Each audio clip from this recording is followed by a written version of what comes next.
to the full meeting. This request from the city chamberlain to revise the capital project. And Matt, could you just give us a brief update on that, as what that is? Yeah, sure. That is an increase in the budget for the capital project to accomplish the MLD demolition. This is simply adjusting the budget for the project to reflect the change orders that have been previously approved by the Common Council. So the city is not committing itself to any additional expenses by passing this resolution. It's simply allowing the city to pay the contractor to complete the work which has already been agreed upon. And this was built into the full budget originally? The original budget for the project was $1 million. That was the size of the original grant that was awarded for it. I think the total is going to come in around 440. All right. And it's pretty much done now on Green Street. As I walk by there, I see that everything is down. Are they going to do the landscaping? Is this the same company that will do landscaping in the site? So they are going to do some site cleanup. There are a few punch list items that the contractor still needs to complete. DPW is going to assist with a few of the landscaping items that was not included in the scope of work for the demo. Okay. But we do expect the bulk of the work to be completed by early next week. Great. All right. That seems pretty easy and straightforward. I don't think we have much problems with that. What I wanted to start with, I don't know if Paul's back. He's on here yet. I don't see him, but can you hear me okay? Okay, yeah, great. Okay. I wanted to ask first of all about the marina. I guess a couple of weeks ago or something, there was, I think you mentioned that there was the RFP had gone out and we had one bid from the existing marina. And at that time, we weren't in the midst of all this stuff, and the recreation department was going to look at an alternative to see if they could do the same thing at a cheaper cost. But with everything on hold now, what's the status of that RFP? Is the marina still even interested in doing an RFP on the marina? I did follow up with the single bidder that did respond to that RFP to ask, with the changed economic circumstances, if they were still interested in moving forward with the project. They indicated that they were, but based on the economic uncertainty, they did request a significant change to the original proposal. I had forwarded that to Mayor Reed earlier today for his consideration to see what direction both he and the council would like to go in at this point. We did do some budgetary calculations based on the debt service that is currently attached to the marina. It's difficult to impossible for it to turn a profit, whether the city manages it or if it's managed by a third party. It's become a question of how do we manage it and minimize the loss to the city while doing so. The original proposal that was received, it was calculated to be a more cost-effective way of managing the marina, but with the change in the proposal based on everything that's happened with the epidemic, it's more difficult to say because we don't know how much revenue we can reasonably expect in the coming season. But likely, since the city's cost structures are not going to change, it probably would still be less of a loss to the city to have the third party manage it.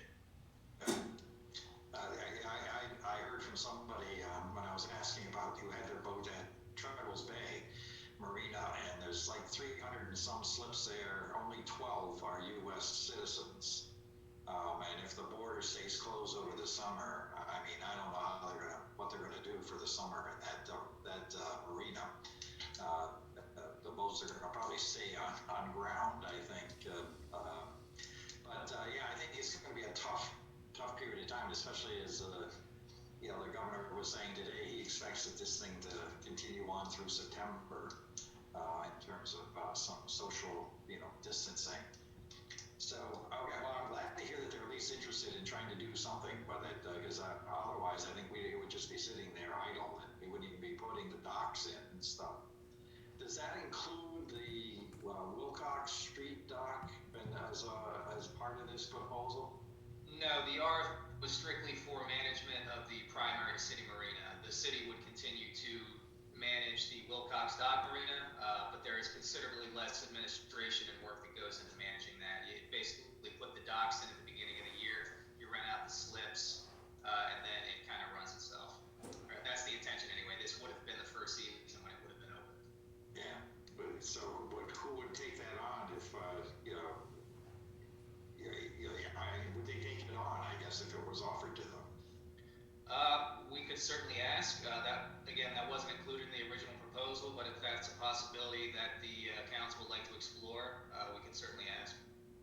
Well, I think it'd be interesting if they're going to do one.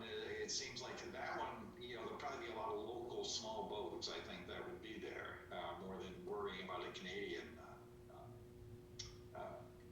clientele. Anyway, at that.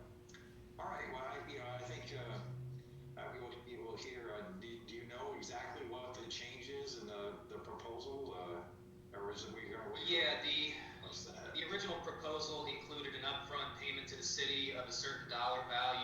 Matt, hold on. I would just chime in. I would get away from specifics in that it's potentially open setting. We should move over to executive if we want to get into the details. Oh, okay, that's fine. I can wait on that. That's fine. That's fine.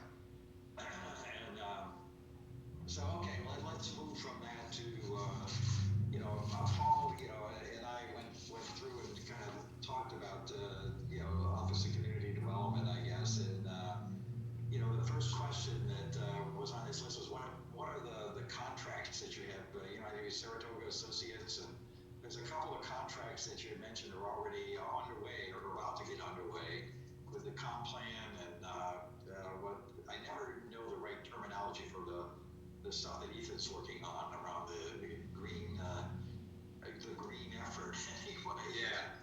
But what's the status? Is there a way that we can delay that? Because the comp plan, you can't reach out to anybody and have any kind of community meetings about anything around this stuff. So.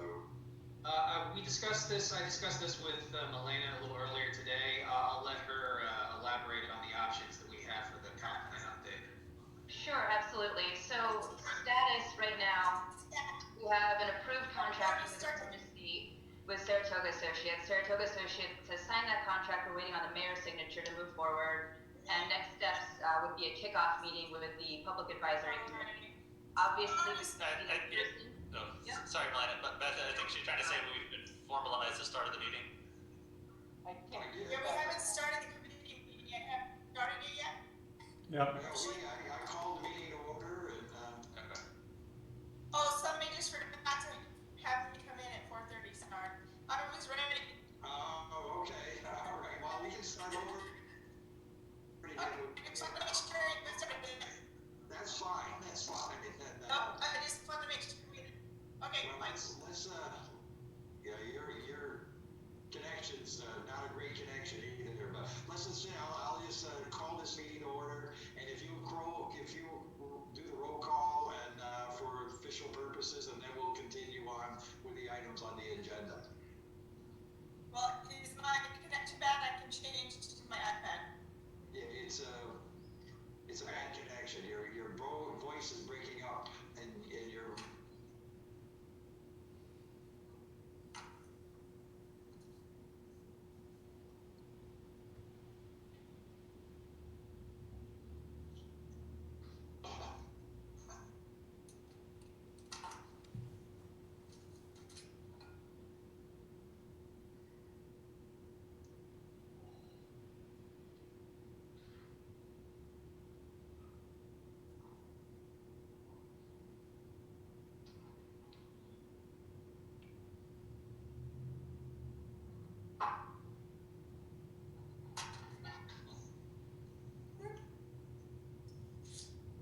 Am I there yet?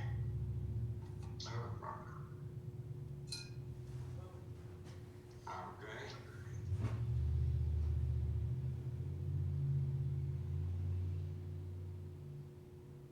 Are you set?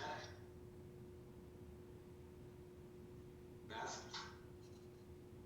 Can you hear me? My cat has to let me in, so he hasn't let me in yet. Yeah, we all see you. I'll be right with you, Beth. Beth's iPad is up. Okay,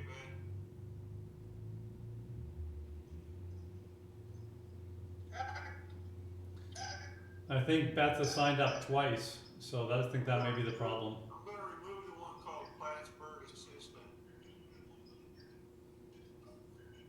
Okay. You ready? That's a lot better. Good. Go to the Apple product. Well, that's good. All right, I'm going to start off and say I'll just call the meeting of the Governance Operations Subcommittee to order and ask if you will call the roll. Councilor Barbell? Here. Councilor DeDominicus? Here. Mayor Reed? Here. Councilor Kelly? Here. Councilor Gibbs? Here. Councilor McFarland? You skipped Paul, but I'm here. No, I didn't. Oh. First. First. I wasn't expecting that. Councilor Moore? Here. Okay, we had a brief discussion probably prior to the official start of the meeting on the marina, and Matt gave us an update that it looks like the RFP is still an option to move on that. I was somewhat concerned that they may just drop out altogether because of the potential of this the pandemic continuing through September, and the marinas are primarily Canadian, and they're not going to be coming down from Canada to put their boats in. But Mayor Dean said we probably shouldn't get into any of the conversations on this. We should do an executive order on any specifics about the contract. So I had enough information on that to at least get a sense of where we are and where we're going with that. I did suggest that we may want to have a conversation with them if they're still interested in going forward about also including the slips at the Wilcox dock, which will be primarily smaller boats that will be local. So those slips will probably be full, whereas many of the Canadian boats that are at the marina and at Plattsburgh, our marina, were Canadian. And then, we were talking about now, Milena was about to give us an update on the status of the contracts, starting with the comp plan. And so, Milena, if you would pick up on that.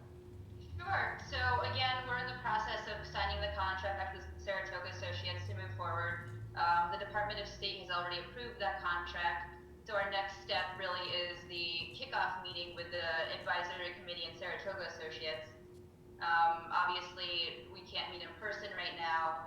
We could do a Zoom meeting. It's not preferable because I think the kickoff meeting is one of the most important parts of this, is to kind of develop the outline for moving forward, your vision statement, your goals, etc. But again, I don't know how long this is going to last, and I would hate to push this out to May, June, July, etc. for the kickoff meeting, because the rest of the work after that will be behind the scenes with Saratoga Associates. Everything can be done, remotely, etc. if they're still working remotely. So it's a conversation, I think, with our consultant to find out if they're comfortable doing a virtual meeting, and then moving forward from there. And so will there be a need, and as a part of this process, to have community input? Yes, not the initial kickoff meeting, but yes, moving forward, absolutely, there will be plenty of public meetings, and hopefully when we're at that point, we'll be out of the state of emergency. At least that's our hope. So you think that the public meetings would do some pre-work, and maybe by September, if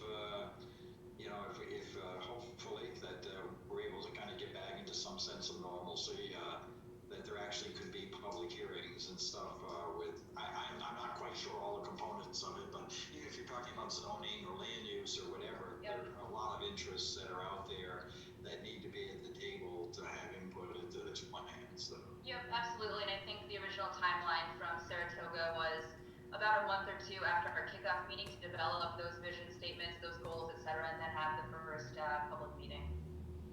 Paul, do you have some comments, or any questions on that, on the comp plan and? No, I don't think so. I think his main thought was just is DOS amicable to a longer time? I know it's not preferable, but most often, you got 2 years done. Do they have flexibility because of the situation we're in? I think so, yes. We're in the beginning stages of signing a contract with DOS right now for the Harborside Master Plan, and they were very open to a flexible schedule for that. They asked when we wanted to have the start date, etc. So I'm sure they'd be amenable to a flexible schedule for this as well. Okay, great. Thank you. Okay, back to Matt, and then again on the Green City initiative that Ethan is working on. There's also some kind of a grant associated with that, isn't there? Or Blaine, I don't know if it's you that know about that. There is a grant associated with that. Ethan is more familiar with the details than I am. I would have to get additional details from him if you're looking for something more in depth, but I can certainly do that. Well, I'm mainly interested now in terms of, again, the same thing that if there's an aspect of this grant that actually would benefit from community engagement, community input, and I know we have that a Plattsburgh coalition around climate change, and I would suspect they would have some interest in this as well. Is it possible? How long will it's a time frame on the grant, and whether or not we're going to be able to kind of delay some things as we were talking with the comps plan in his plan as well. So if you don't have that answer right now, that's fine. I just like to get some information about that stuff. Yeah, I would imagine there is, especially considering the circumstances, additional flexibility for scheduling. But I can speak to Ethan and get some additional details from the council. Yeah. The next issue is just the DRI prime issue with this situation. Where do we stand on that now? And is there an issue with the grant funds with that as well? That if we don't move within a certain period of time, that those grant monies will lapse or? All of the DRI grants, they have their individual contracts. They have schedules that are staggered to one degree or another. Some are 2 years, some are 5 years. For the prime development, the bulk of the money for that project, the $4 million, that was once the city decided to go with prime. We essentially allocated those $4 million to prime, and then prime contracted directly with Empire State Development for the use of that $4 million. So I'll recall off the top of my head exactly what the schedule is for that, but there certainly is a schedule, and I do hear from New York State ESD on a fairly regular basis asking for updates on where the project is at and what the approval schedule is currently looking like. So assuming that the zoning and planning board goes forward, the next couple of meetings, and that will be, if they don't approve it, it's pretty much a dead issue at that point. But if they do approve it, then prime with the economic situation, I think is, probably not going to want to jump into anything quickly on this project in terms of the cash that they're going to have to raise to do this. I just don't know. Is New York State, do you think, going to be amenable if it holds out in that way, or if it doesn't, or if prime drops out, what do we do at that point? The discussions that I've had on the contingencies for if the project were to not go forward for any reason, there was not much latitude for reallocating that DRI funding to other projects. The states, this is the end of a very long process with several steps, and the state wants to see that money put towards the development of the Durkee Street site in one form or another. So if prime decided they couldn't go forward, the finances just didn't make sense for them, even if we got approval from planning and zoning, then that $4.3 million, as I understand it, could be available to invest in some other Durkee Street initiative. Is that that is looking at an economic development strategy? Yeah, the money was earmarked for development of the Durkee Street site. Of course, we would like to see that happen with the Prime project, but if prevailing economic conditions make that unfeasible, it would certainly be a longer conversation with the state, but my impression is that they would still want the project to move forward in a different guise with a different development of the site. Okay. Okay, thank you. Paul, you had, maybe you had this question here about the opportunity for small business revolving loan funds and other activities that might be coming up. You know more about that than I do, aren't you? Yeah, I guess just a question. I didn't know if community development was getting involved with or able to get involved with any of the federal sort of programs that are available to help small businesses. You know, there's the small business, the paycheck. I can't remember PPP. I can't remember what it's called off the top of my head right now. But essentially, small businesses are able to apply for loans that may be forgiven, or their revolving loan funds, or is there any discussion around community development or resources that we can help existing small businesses take advantage of some of those programs? We have looked at the federal programs. Most of the programs that were included in the most recent stimulus package, those require small businesses to contract directly with FDIC insured banks or other financial entities. There isn't a direct role for municipalities in that program, but certainly it's the role of community development to make sure that all businesses within the city are aware that those programs are available and to help them and direct them to the appropriate websites and personnel that can assist them with navigating what can often be what I'm sure is a Byzantine process. Yeah, awesome. I guess that was more my hope, was that I know you guys can't do direct applications and such, but just being a resource for folks. And if somebody asks, can I direct them to your office? Yes, you guys could at least point them in the direction of resources. That would be tremendous. Yeah, absolutely. Great. So again, I'm not that knowledgeable about this stuff, but what you're saying is that potentially there's going to be some money made available for a lot of small businesses. I would think to get them, like a restaurant needs to open up. It's pretty tough to get a loan from a bank for a restaurant, I would imagine, because it's a high risk thing. But there may be some monies that are made available at low cost or loans. And what I'm hearing you say is that doesn't come through the city, and it wouldn't be something that community development would be making the loans. But you guys might be able to set up a clearinghouse of some sort to actually reach out to small businesses in Plattsburgh that,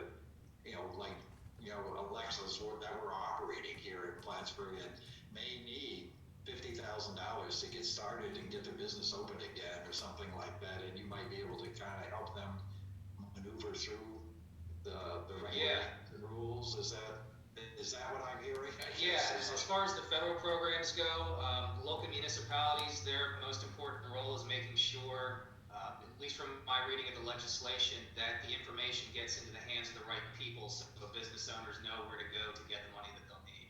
Yeah. Excellent. Yeah, I think that would be a great asset. I think just asking somebody to call somebody in Albany or something, or at the federal level, and getting caught up in that bureaucracy, not having any knowledge about that, is going to just it's going to just turn them off. But also, they're not going to figure it out very easily. And I think that could be a great asset. Next year, and businesses are trying to get open here. That figuring out what we can do as a city to help do that. And unfortunately, I don't know if we have seed money that we could even make available at low interest loans, but it would be great if we did, to kind of seed some of this activity to get the businesses going again in downtown Plattsburgh. Absolutely. I'd like to add too that the Chamber of Commerce has been doing a great job by reaching out to all the small business members, and they've actually been holding webinars, et cetera, right now. So they're a great resource for our local businesses. Good. Great. Awesome. Thank you. All right. That was pretty much, we're almost on time. You're at 3 minutes left. I don't know if anybody else has any question. So we do have the 2 items on the agenda to move to the full council. It's just one, isn't it? Have an item of new business, Ira. Yeah. Oh, well, but does that go through this, an item of new, does this, go on to the governance, subcommittee, or do you raise that just at the regular meeting? This is a resolution that your committee can move forward to the regular meeting. And we Okay. can discuss it and vote on it in the council meeting tonight. Well, do you want to go over that now, and we'll, I can. Yeah, well, I think if this subcommittee is gonna move it to the agenda, then you ought to at least give us a brief overview, and then you can do more when, the resolution is, presented formally at the council meeting. okay. I think all the councilors have a copy of it. If you have that copy handy and can refer to it, that might be the best thing to do. I have it. Basically, a resolution asks the mayor's office to begin an exploration of how we can meet any budget gaps we have as a result of the COVID-19 crisis. In other words, what can be done from the mayor's office to make sure that we don't exhaust our fund balance this year, and that we have a healthy beginning, economically at least, to the next year. So that pretty much sums it up, and we can talk about it in great detail in the meeting. That's fine with me. I think everybody has a copy of it, so, Yeah, that works. I'll be glad to move that forward, at the meeting as well. Okay, thank you. I appreciate that. All right, then I'm going to, ask for a motion to, adjourn the subcommittee meeting. Anybody, raise your hand. Did you get these two motions through? No, we have to- Yeah, we you have to- vote to move the resolution, sorry. Yeah, so before we do that, yeah, I can move to move both items from subcommittee to the council's agenda. And I'll second that. Counselor Barbell? Yes. Counselor DeDominicis? Yes. Mayor Reed? Yes. Yes. You're muted. Okay. All right, and a motion to adjourn now, is that right?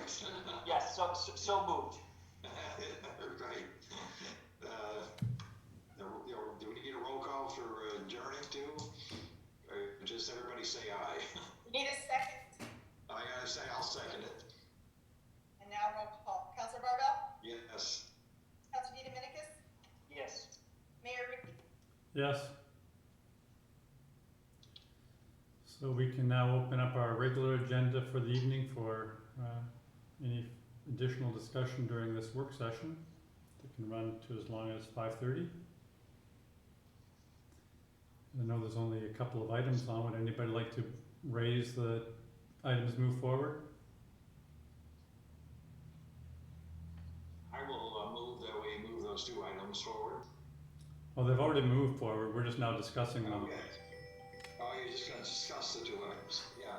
Anybody out here asking for questions?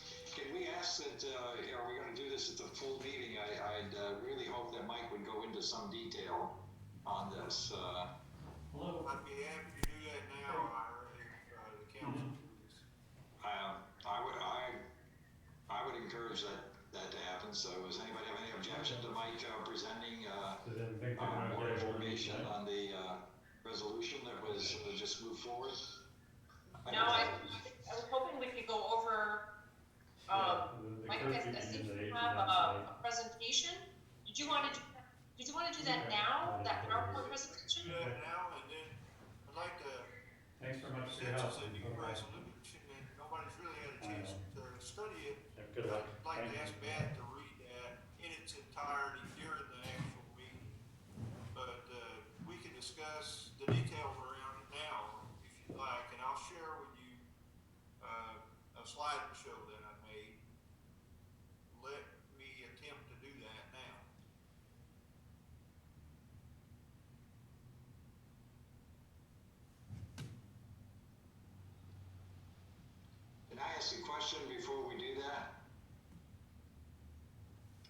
Certainly.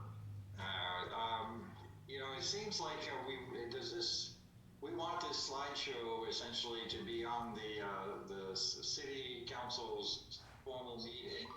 If the slideshow is done now, will that be incorporated into the city's council meeting when we're discussing this resolution, or should we hold that off and have this presentation as a part of the discussing the resolution at the full council meeting?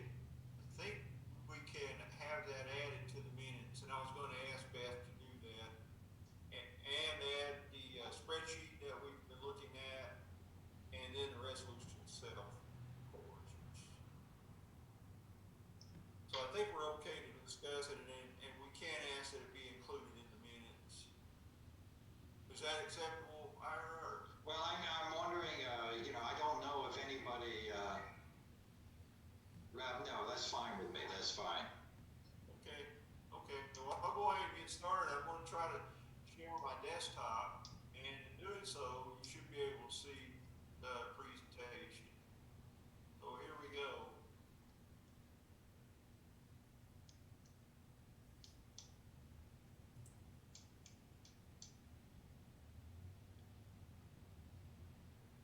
Can everybody see that title page?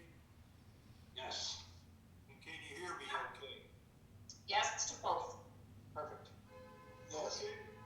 Well, we'll proceed then. So this, you've hopefully by now read the resolution, and we'll have some discussion around it, but I became concerned about some of the things I was reading about reductions in revenue this year that we could anticipate, and also some increases in expenses that we could anticipate, and I wondered what's that going to do to the city's budget. So the finance committee, that is Jeff Moore and myself, have met with the mayor on this. We've gotten a lot of information from state websites and that sort of thing to help us, and that's the basis for this presentation. So I'm going to go ahead to the next slide and start with the assumptions from our 5-year plan. And I was going to share this with everyone next month, as we do in the month of May, because we update and pass a new 5-year plan by the 1st of June.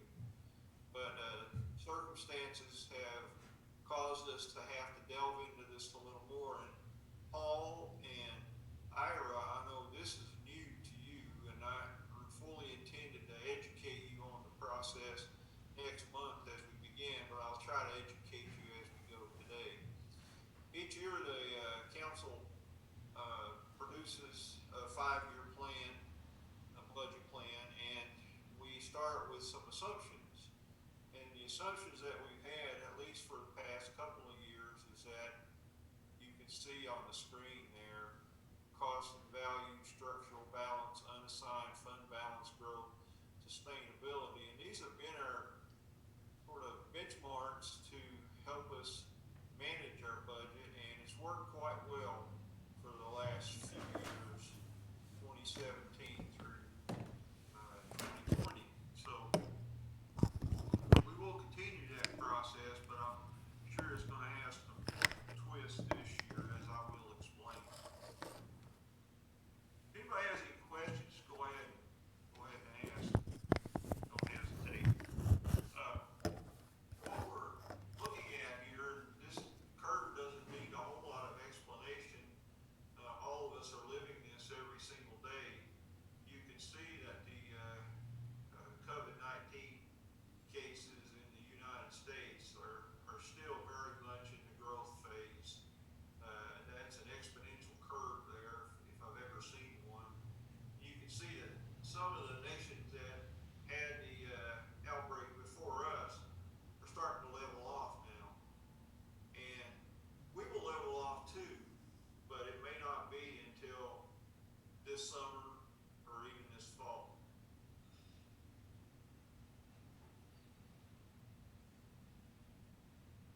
So the only thing that I really have to compare in modern times to what we're going through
higher rates, and we wouldn't have been able to get our way out of it. Jack, can I ask another question on this? Because it's, I don't know how much they spent. For example, if you looked at, the 2008 or whatever, 2007, let's say the 2008, and they raised taxes. If you go back to that slide, they raised taxes. Is that the year they raised taxes 8%? That was 2007. Okay.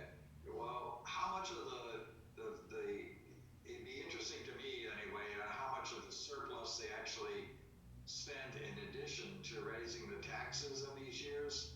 Yes. Because if we don't have that surplus, Yeah. and if we're looking at a similar recession, what would they have to have raised taxes? Would it have been double digits? Would it have been 16% versus?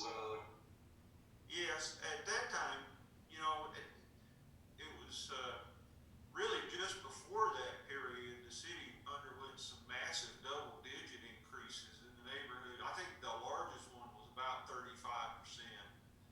So there was a desperate effort to remain flush, but they were doing it on the backs of the taxpayers, and there was no really effort made to create a structural balance between spending and revenue. Okay. That's what the council was forced to do in 2017. I mean, if you look at that chart, by that time we had no fund balance. So it was an average of about $1.2 billion a year they were spending of the fund balance. Okay. Thank you. Okay, you're welcome. What Ira is saying, you'd like to see that graph on this page match to what it would look like with the years from 2007, 2008, 2009, 2010. Right? Oh, I mean, you'd like to. it seems like when you looked at that, we skipped over those years and then jumped forward. Yeah. Yeah. We have data points on taxes for certain years and then a bar graph on fund balance for different years. Yeah, I didn't know they were spending it down back in 2007 as well. So. Yeah. The purpose of this was to demonstrate that you can't tax your way out of these dilemmas. That it almost has to have some expense reduction in order to have a structural balance. And we realized that by 2017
short of pension funds, so the local municipalities had to kick in a significant amount of money. I think the city of Plattsburgh actually paid $2 million additional, $2 million additional dollars into the pension fund to finance that fund. We're looking at increased personal protective equipment. How much I don't know, so I wasn't able to give a reasonable guess on that. And then increased IT expenses to facilitate remote work. That may pay off in the long run because you might find that employees will actually enjoy working at home, and that may be something we can continue well into the future. Mike, on that pension contribution, when we talked about our current budget state with the department heads today in our regular meeting, Richard raised many of the concerns you're raising, but he said that actually the pension contributions that we were required to make back in the last Great Recession the increase was quite a bit higher than what you penciled in there. Oh, higher than 61%. Yeah. I'd like to know what that figure is then. Yeah. I can't recall the numbers he gave. But. Any other questions on expenses?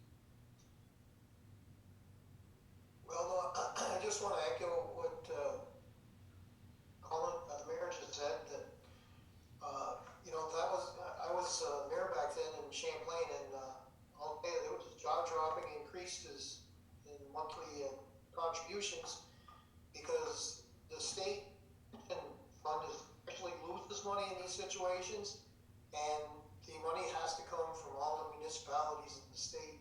So however much they don't make, we have to make up the difference. All of it. It's quite a large sum, I'm sure.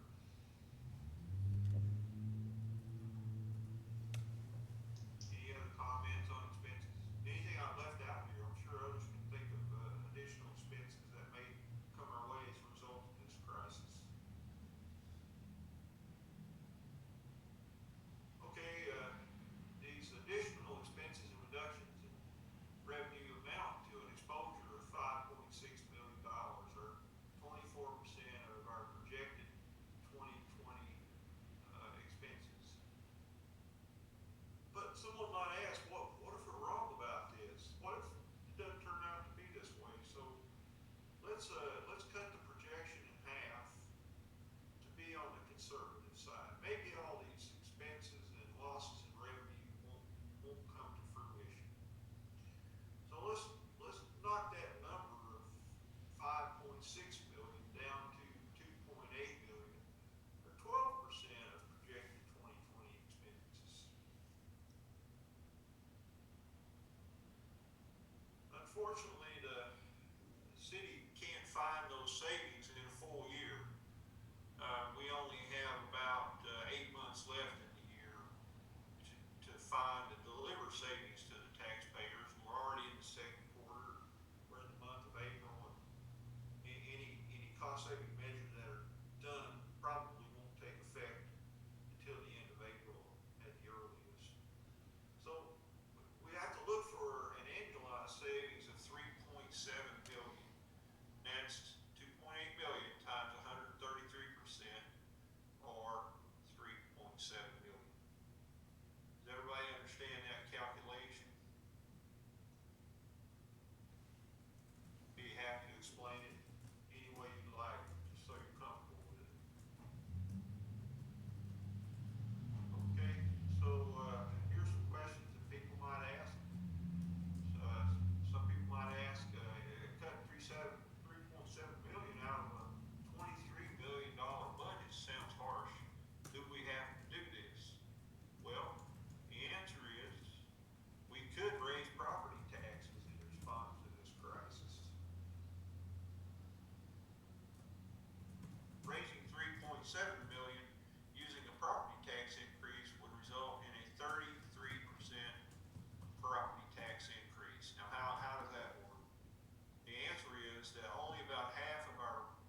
2019,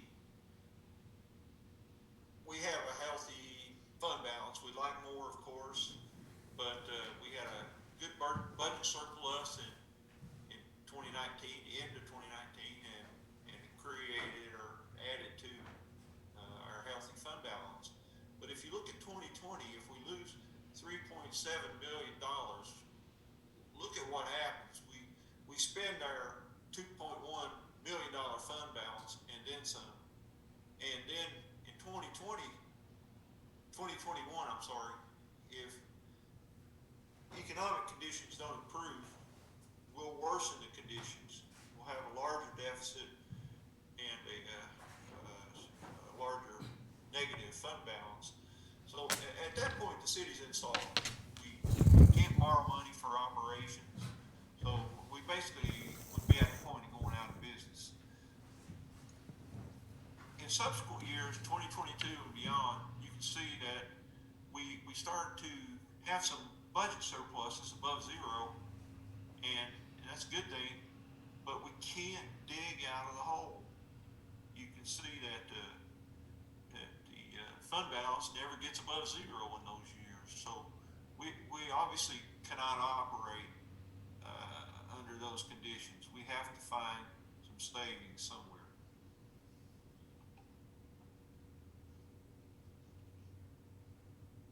So my conclusions are most likely COVID-19 will be with us for several more months. The economic impact may last for years. Massive tax increases won't be feasible. We won't have a public that can afford them. Expense reductions are required. The city's plan to remain solvent must be reviewed frequently, and hopefully COVID-19 will subside this year, and many lives and livelihoods will be saved. And hopefully COVID-19 will subside. That's the end of my presentation. If anybody has any questions, I'd be happy to try to answer them. You did a nice job, Matt, Mike, laying this out. Thank you. Thank you. Had a lot of help, so it was easy.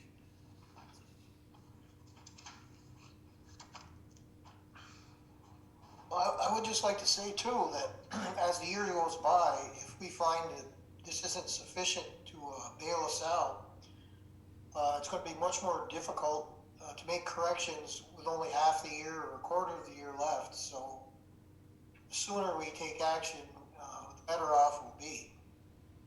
The sooner we'll recover. Yes, thank you, Jeff. Good point. Any other comments, questions, anything at all to make you feel more comfortable with all these facts? Just a quick question. Yes. So, the review, I guess, is that sort of like the idea is a monthly review, or just to make sure that we're headed in the right direction, either good or bad? You know, we have to make adjustments. As Jeff said, you can't wait 6 months and see if it's working. So is that more of a monthly review, or is there any thought to how long and how frequently? Paul, that's a really good question, and I believe that you're sort of a project manager type person yourself, aren't you? So I'll try to explain to you in project manager terms. What we've talked about is to develop almost like a project plan with all these tasks that we're going to accomplish to achieve the savings that we need, and then to review those with the mayor. We can do that every month during finance and budget committee meeting. We can do it every week during new business, if you will, our old business, I guess that would be by that time. So that can be done as frequently as anyone would like. We would ask that this project plan be available to us in writing so that we can review it ourselves anytime we like. Let's have timelines, let's have persons responsible, let's have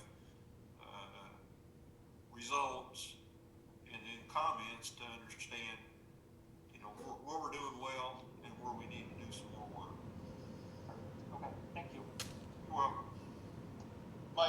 can chime in regarding the charter, how it treats this budget amendment process? Absolutely. Okay, so Mike put together this presentation, did the analysis, and has approximated an approximately $3.5 million deficit. So when we look to the charter, there are provisions which describe what do we do, because we had a budget and now the complete landscape has changed. So when yep. Can I just interrupt one second? The mayor's showing it's 5:30. We start a regular meeting. Yeah, we can Oh, start sure. the meeting. Okay. Yeah, we can run through this. I just wanted everyone to understand kind of the framework of the charter, but we'll do that when we get to this. All right. Let's begin tonight's meeting then of the Common Council with the Pledge of Allegiance, please. I pledge allegiance to the flag of the United States of America and to the republic for which it stands, one nation, under God, indivisible, with justice for all. Roll call, please.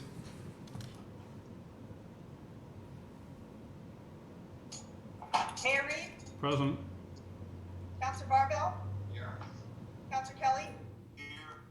Councilor Gibbs, Here. Councilor DeDominicis, Here. Councilor McFarland, Here. Councilor Moore, Here. Obviously, we're not assembled in the most comfortable of circumstances. I don't think that the city has had to go through something to this degree since maybe World War II or the Great Depression or maybe the Spanish flu back in 1918 or 1919. We're obviously a resilient community. We are going to get through it. And obviously you're discussing tonight some very weighty issues that are going to impinge on the financial health of the city itself. But as I reflect on what keeps me up at night is the loss of life that inevitably this community is going to have to face.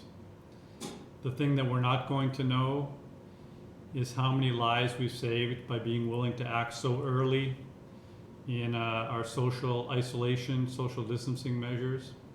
I believe Clinton County experts, health department experts believe that we probably ended up saving hundreds or thousands of lives, but it certainly doesn't feel like that right now when we know just how at risk our community is. Even one life makes everything we're discussing tonight with regard to the city's business seem relatively unimportant. I recognize that. But nonetheless, we'll do our best, obviously, to keep our focus, to do what we need to do on behalf of our residents and taxpayers as we rely on other people in the city to keep our residents safe and our ambulances running and our essential services provided. So I just want to put everything in perspective, that everything we do at the council beyond the issue of keeping people alive is probably relatively insignificant at this point, but nonetheless we'll do it. Thank you and good luck in your deliberations.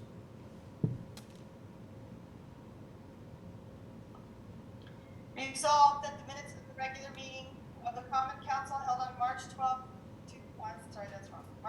26th, 2020 are approved and placed on file among the public records of the city clerk's office. Moved by Councillor Barbell and second by Councillor Kelly. Discussion? All in favor? Aye. Aye. Opposed? Passed. Resolved that the payrolls of the various departments of the city of Plattsburgh for the week ending April 1st, 2020 in the amount of $58,054.30 are authorized and allowed, and the mayor and the city clerk are hereby empowered and directed to sign warrants drawn on the city of Chamberlain for the payment thereof. Moved by Councillor DeDominicis and second by Councillor Kelly. Discussion? All in favor? Aye. Opposed? Passed. You have your routine reports from the various committees and departments. I think also Chamberlain Marks sent out the budget, current budget status for the third quarter. I think you've all received that too. Are there any additional reports to be issued by the various committees, beginning with Governance, Strategy, and City Operations? Councillor Barbell, please. Well, we just reviewed, the status of the marina. work in the city, and Mr. Miller is going to be providing an update on the status of the RFP associated with the marina.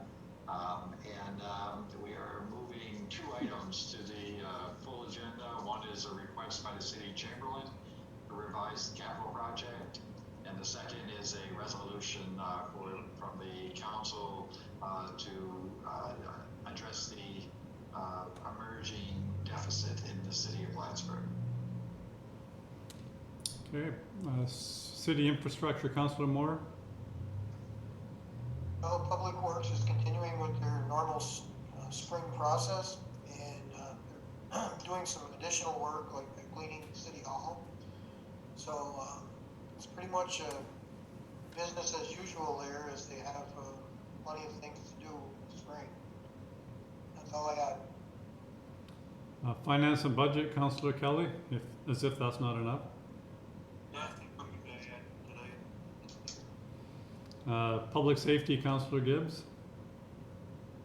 So we had our regular meeting last week, and we met this week with Police Chief Ritter through Zoom, and we had some discussion about his incident command structure because of the COVID-19 outbreak, and he shared some official documents with us about policies and procedures that he's put into place since this pandemic has taken hold.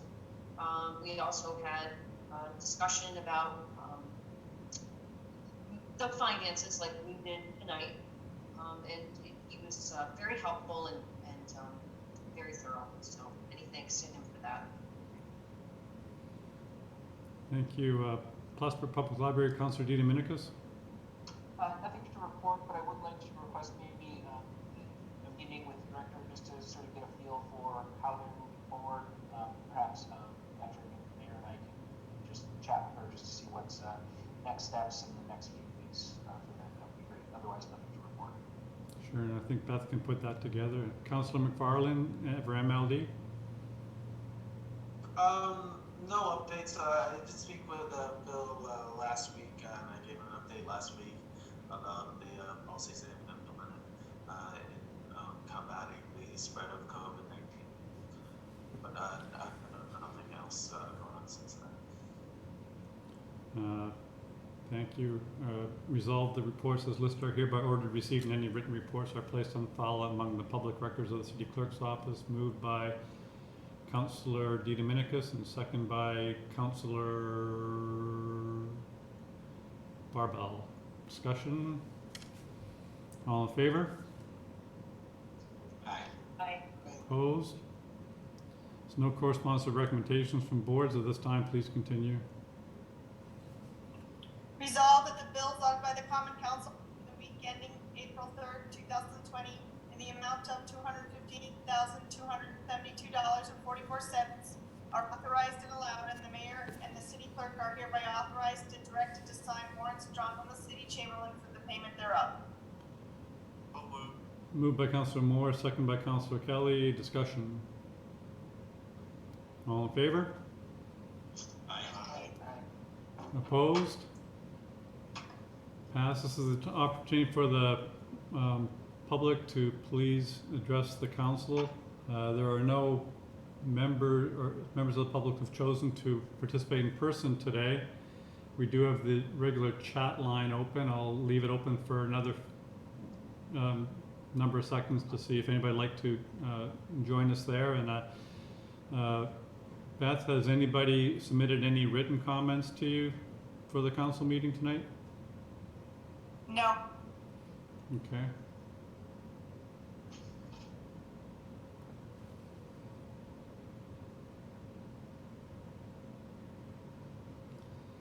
Seeing no comments via contemporaneous chat either, let's continue, please. Resolved in accordance with the request, therefore the Common Council approves that the city chamberlain is authorized to revise capital project H5110.72 2019 Green Street demolition by increasing the project total by $40,271 for a new total of $440,271. The additional funding will be transferred from the general fund for 2020 capital project spending. Moved by Councilor Barbell and second by Councilor DiDomenicus. Discussion. Yes, I have some questions for Matt. This the $40,000 that we're about to approve. What kind of work was done? And I know that we've approved the change orders sometime, but I don't remember the exact detail. Matt, would you fill us in, please, on what we're approving here?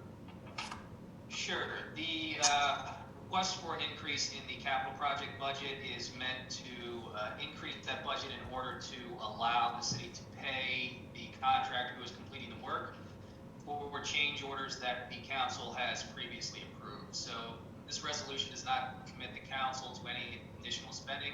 It simply adjusts the project budget to reflect the change orders that have been approved. Okay. What kind of work was done for these change orders? One was a removal of a frost wall that was unknown at the time of bid. The bulk of the change orders were because a section of one of the buildings at MLD was found to contain asbestos that was not detected during the initial pre-demo asbestos survey.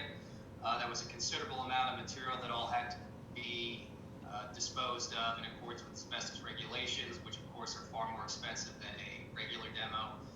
That accounted for the bulk of the change orders. Okay, I remember the frost wall being about $9,000. Yep.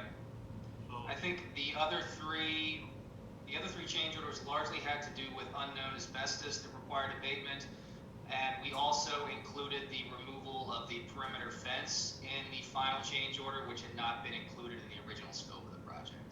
okay, that all sounds like necessary work. Yeah, Okay, thank you, man. no problem. And this is all part of the ESD demolition grant, correct? Yes, this is all covered by the Restore New York grant. Okay, thanks. And that was $500,000, right? The Restore New York grant was actually $1 million. I think the total project budget with all change orders and all administrative costs is going to come to somewhere around $440,000. Okay. Any further questions? The rest of that money, Matt? I'm sorry, Michael? Do we get to spend the rest of that money? I don't believe so. I could ask ESD if they'd be willing to allow us to repurpose the remainder of the funding, but my assumption was that they would simply roll whatever we didn't use back into their general funding pool. Okay. Thank you. Yeah. Would it be possible, Matt, to get any of that money for landscaping to improve the property now that everything is down? I could ask, but the original grant proposal spoke specifically to a scope that included demolition of the building. So anything outside of that would be a much longer conversation. Okay, sure. Thank you. Yep. Yeah, I think these were Restore New York grants, not a DRI grant. So I think they're really designed more for demolition. That's correct. Any further discussion? Seeing none, roll call. Councilor Barbell? Yes. Councilor Kelly?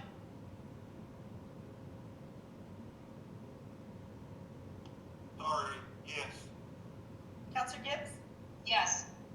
Councilor DeDominicus? Yes. Councilor McFarland? Yes. Councilor Moore? Yes. Item 7B was added during the committee meeting. Whereas the city of Plattsburgh and its surrounding region have been afflicted with the worst global pandemic since the Spanish flu of 1918 and 1919. And whereas the city of Plattsburgh and its civic government have taken steps to help ensure the safety and health of city employees and citizens. Whereas the human costs locally and regionally will be tragic so too will be the economic costs. And whereas the state has ordered all non-essential workers to stay home, and whereas the city must also ensure it has the resources to compensate its essential workers for the water and sewer, transportation and lighting, clerk and public safety functions, and the infrastructure necessary to maintain them. And whereas the Common Council expects revenue to fall in the areas of sales tax, aid and incentive to municipalities, utility and property taxes, reimbursements, recreation and parking fees, and revenue from various permits and expenses to rise in the areas of COVID-19 preparation, first responder overtime, pension and healthcare contributions, bond interest, and employee assistance programs. And whereas the city remains concerned about the financial well-being of all its residents and must ensure that they are not burdened further through fees or additional taxation at this time of financial vulnerability, and whereas initial analysis demonstrates that the city will need to reduce spending in the general fund by at least $3,500,000 and in other funds by unspecified amounts, and whereas the council's 2020 budget will require significant amendments in order to address these mounting financial challenges, and the council requests that the mayor explore a combination of general fund utilization, reallocation of available unappropriated revenues, and most pointedly, a reduction of appropriations. And whereas Charter Section C-6-6C describes the process to amend the budget after adoption, reduction of appropriation. If it appears to the mayor that there is likely to be insufficient revenue or unappropriated funds to pay an appropriation, he or she shall promptly inform the council of the amount of the estimated deficit and recommend a course of action. The Common Council may, by ordinance or resolution, reduce one or more unencumbered appropriations to eliminate such deficit. Now therefore be it resolved that the Common Council of the City of Plattsburgh requests that the mayor inform the council of the amount of the estimated deficit, then analyze and estimate general fund utilization options, reallocation of available unappropriated revenues, and most pointedly provide options to substantially reduce temporary and permanent appropriations, and then recommend a course of action for the council to implement by further resolution. Moved by Councillor Barbell, second by Councillor Kelly. Discussion. I had interrupted, he was providing some explanation. If you'd be willing to finish, and apologies for the interruption. No, certainly. So, the framework is spelled out by the charter as far as what do we do in this situation when the landscape has changed. In a normal situation, the mayor would present his budget in late fall, hand it off to the council. Council would do what it does with it, and by early the change of the year, the council would adopt a budget. In this case, we have some new event that has occurred midstream while we're operating under the 2020 budget. So we look to the charter, which lays out the framework for what options do we have. Under C-6-6 spells out what we can do. So there's first a provision B, which talks about emergency appropriations, and that does seem to touch on this instance where it says to meet a public emergency, or if we were sued and had a significant judgment against us, or some catastrophic loss tripping up our self-insured insurance, the council may make emergency appropriations. But they should first look to unappropriated revenue or the fund balance to meet such appropriations. Or they can or the council can borrow money as permitted by the local finance law. So in this situation, we have an emergency, and we'll look to available unappropriated revenues.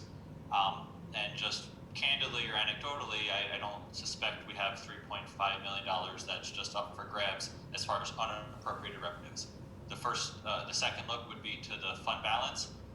We do have a fair amount of money there, but again, it comes back to, is this a one-off isolated incident, or is this going to be a long-standing issue that's going to require a lot of budgetary changes? And obviously, it's a loaded question. This is not just a one-off. The third avenue is to look to what we could borrow. Rich can speak more detail than I can on what the local finance law would allow, but generally it allows borrowing for capital projects. So when we're talking about personnel or liabilities with insurance or pensions and everything else that Mike touched on, or lack of sales tax, none of those would be items that we could borrow under the local finance law. So this subsection B provides some guidance, but it doesn't, as a practical matter, we don't have those funding resources available to us. So then we look to subsection C, which says, in a situation where it appears to the mayor that there is insufficient revenue or unappropriated funds, then the mayor shall promptly inform the council of the amount of the estimated deficit and then recommend a course of action. And at that point, the council can act either through resolution or ordinance to redefine the budget. So that's what this subsection C is, the option that Mike's resolution is pursuing. You know, he did some analysis to estimate the fund balance deficiency, but it will require some more specific legwork. Really, I would treat this as an expedited mini emergency budget process, where we have to look to the mayor first to see how big the deficiency is, see what money is, I'll call it low-hanging fruit money that's easily grabbable, and then if when he does that analysis, very likely it's going to result in a situation where we also need to cut spending. And I think that's what the theme of Mike's presentation was showing, was you can't just be raise taxes. You could use the fund balance, but that's very short-sighted. We have to significantly cut away our expenditures. So this resolution is really highlighting kind of the process. There's nothing being slashed tonight. There's nothing specific to it. It's really just giving direction based on the charter, or a request based on the charter to the mayor to say, look, we have this emergency. Here's the process. Please give us some recommendations so that we as council can act through a series or a very comprehensive budget amendment.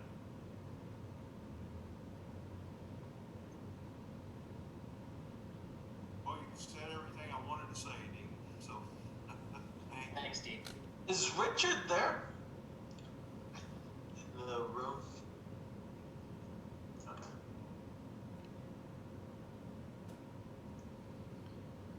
Well, from my perspective, it looks like you're asking me to do an assessment of the financial situation. I know that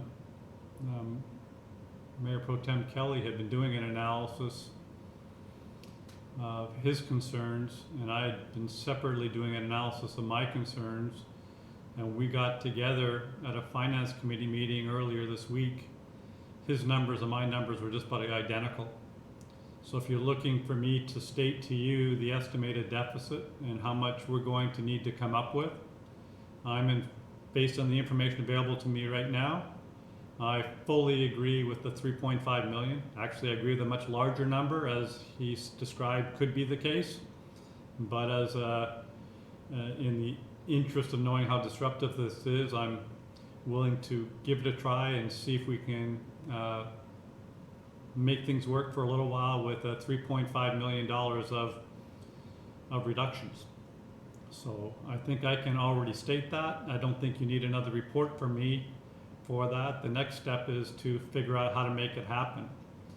And it sounds like, and this is some wording I'm just reading now, I apologize, I've been dealing with a lot of other issues the last couple of days, but it seems to appear that the council would like to consider a series of options and then decide to implement them through a series of resolutions. So if that's the way you'd like to proceed, I would encourage you then through the committee structure to figure out how to come up to that with that 3.5 million. It's not really fair for me to come up with a whole series of options exceeding that number and then have you pick and choose which one you're going to choose, because it's going to be incredibly disruptive to my departments and my staff to kind of be on that firing line. I think it's probably best you do your due diligence then. If you'd like to proceed with that approach, I think it's a sound approach.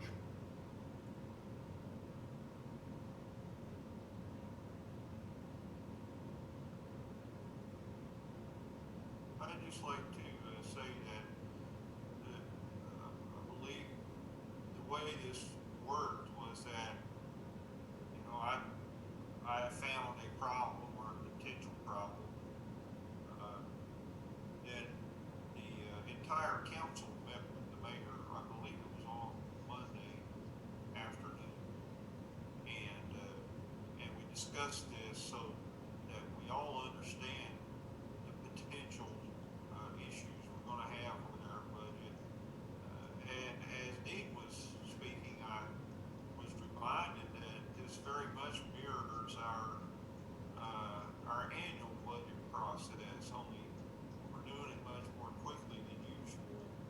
The annual process, as you know, is to receive the mayor's budget, and the council takes their respective part of it and tries to adjust it if necessary. And then we all get back together with a final budget and vote on it. So what we're describing here is very, very similar to that annual process. It just needs to be done a little more quickly at this time. So Yeah, no, I don't quite see that. You're recommending to have, what a mayor usually does is they produce a budget. And you may then alter that budget. And if you fail to, then the mayor's budget becomes the budget. This is more worded as you'd like me to produce a whole series of options. I think as a matter of fact you use the word options, and then you pick and choose which options you'd like to adopt. So if that's the case, I think it should just be very collaborative and just you guys figure out what the options are and which ones you want to pursue. Having discussions with your various departments assigned to your liaison committees. yeah, so the resolution reads now, therefore be it resolved that the Common Council of the City of Plattsburgh requests that the mayor inform the council of the amount of the estimated deficit which you have done, then analyze and estimate general fund utilization options, which we've done, reallocation of available unappropriated revenues, which we've talked about a little bit, and most pointedly provide options to substantially reduce temporary and permanent appropriations, and then recommend a course of action for the council to implement by further resolution. So yes, Mayor, we will help in any way that we can to resolve the current budget crisis, and it will be a collaborative effort with your permission. Certainly. Yeah.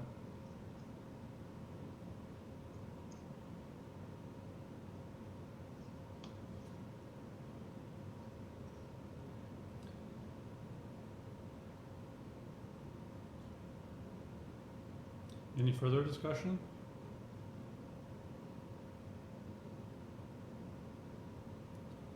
Roll call. Counselor Barville, Yes. Counselor Kelly, Yes. Counselor Gibbs, Yes. Counselor DeDominicis, Yes. Counselor McFarland,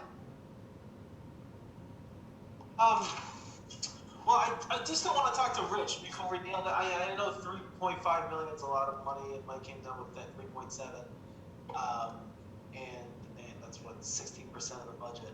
I'm going to vote yes. I think we need to start addressing this issue, but I would like to hear from Richard next week. Counselor Moore,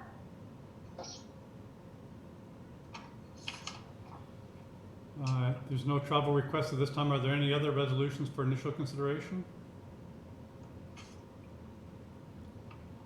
New business or council reports? I have something I'd like to bring up. I'm getting emailed while I'm sitting here in my kitchen as part of our meeting here.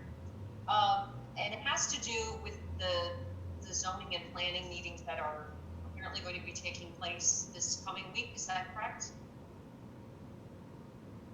Yes.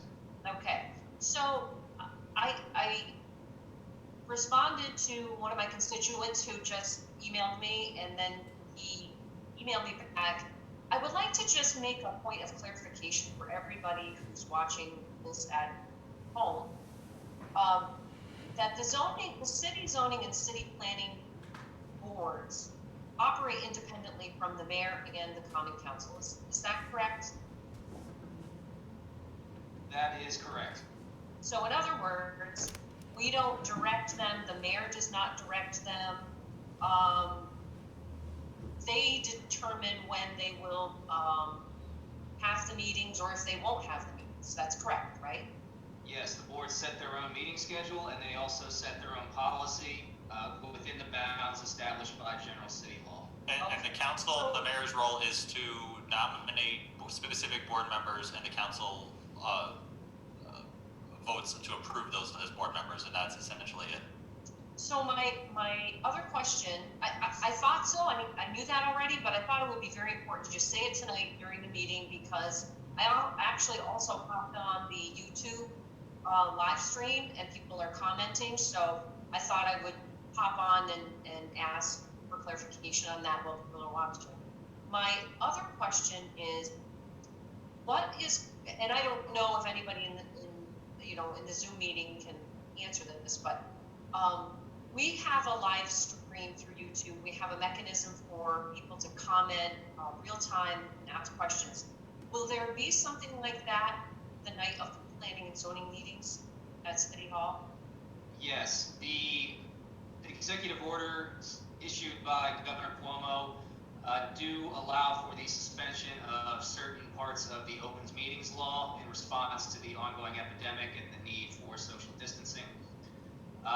That executive order does require, it does allow for meetings of public boards to be held via video conference without the opportunity for in-person public attendance at those meetings.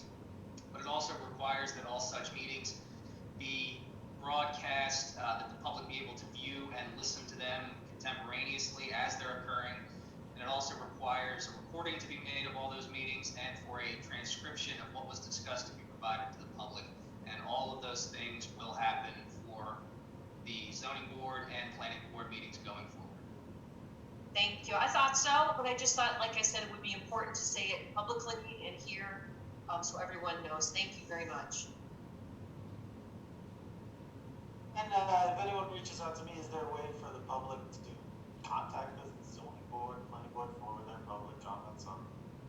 Yes, any member of the public can submit written public comments to plattsburghcitygov.com. Comments for any items on the board agendas that require a public hearing will be accepted until noon on the day of the meeting. And the board has the option of allowing for an additional week of public comment to be submitted via written comment to the same email address for a week following those meetings. And Dean, are zoning boards and planning boards throughout the state still are holding, as far as you know, any of these meetings through as we are now, telemeeting?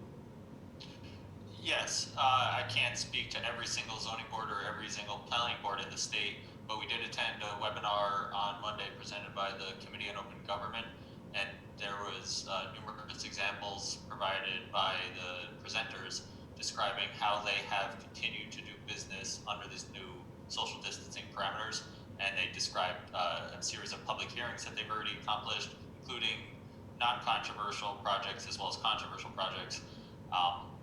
And it's really in the discretion of the boards of how they want to first adopt policies, which a few weeks ago did result in the postponement of a meeting because we did not, the boards themselves did not feel comfortable that they had enough IT systems set up that they could avoid the interactions face to face because some board members were in the more delicate age groups or health concerns. So once we did get the IT set up such that they'd feel comfortable, then they felt comfortable with allowing the meetings to go forward. And again, I can't speak for every municipality in the state, but during the webinar and anecdotally, we're trying our best to keep business going forward because frankly, we don't know how long this is going to last. And like you answered Elizabeth's question of this council has no power to dictate to the zoning board or the planning board when and where they have meetings, correct? None at all. No. Thank you. However, this council has on numerous occasions expressed support for the Prime project, at least most of us, and I assume that we will continue to do so for as long as the Prime project is an option.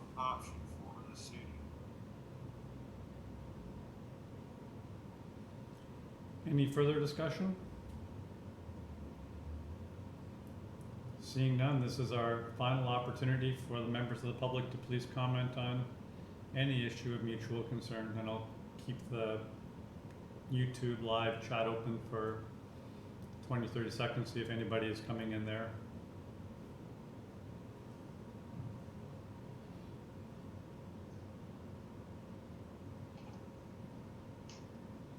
I should mention there is nobody in person here.